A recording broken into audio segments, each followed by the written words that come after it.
The first and perhaps most important element of good filmmaking is planning. This video is going to walk you through 4 steps of planning your film. The first step is brainstorming. After you have completed researching your subject, think about what pieces of information you might want to get across and how. Then think about what footage will help you get this story across. The next step is to take notes of what you made while brainstorming and then turn them into a storyboard or action sequence. You need to make a storyboard because without a storyboard or a plan, your film will feel unorganized and disorienting. When a film is unorganized, it is hard to watch and even harder to understand.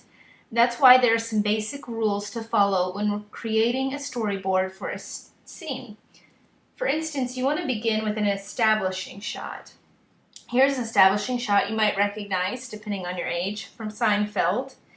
And it tells the audience, hey, this is where the action is taking place. So you know the next shot is probably going to be inside the restaurant sitting at the booth.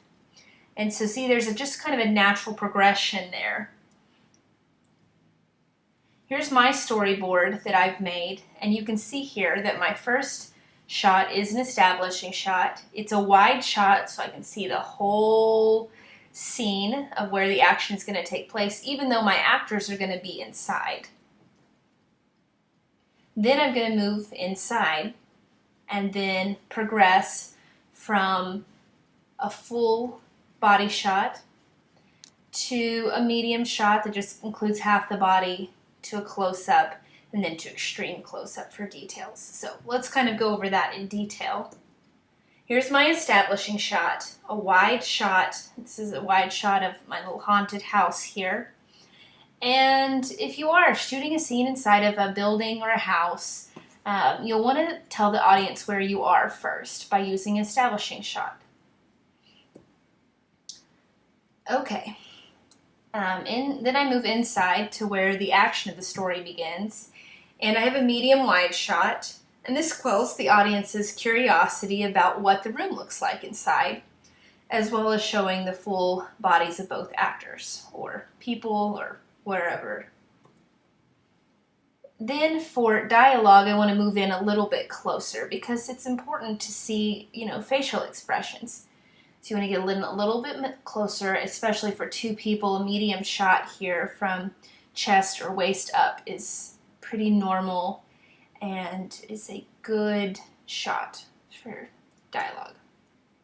For a close-up, that's good for just one person on camera. For an interview, it's also if the information you're presenting is fairly important, well, a close-up will connote that. Then for a detail shot, I'll have an extreme close-up.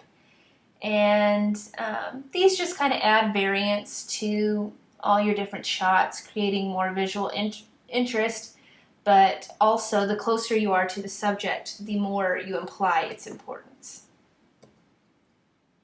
Okay, so here we are back again. You see how my storyboard progresses from my establishing shot to a medium wide, to a medium, to a close-up, and then to extreme close-up.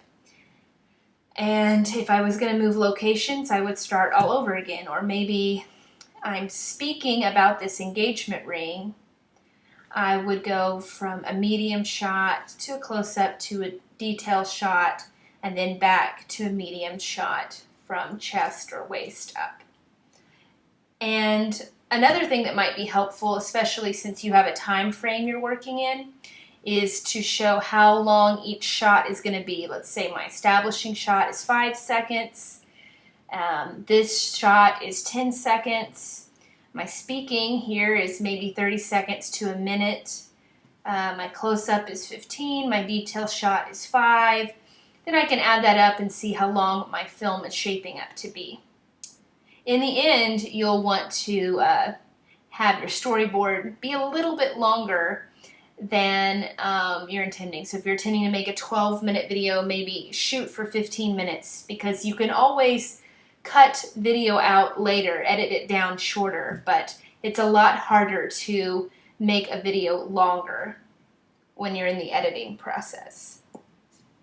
Okay, so if you Google just storyboard templates, there's several options out there and they're all free and you can download whichever one works best for you.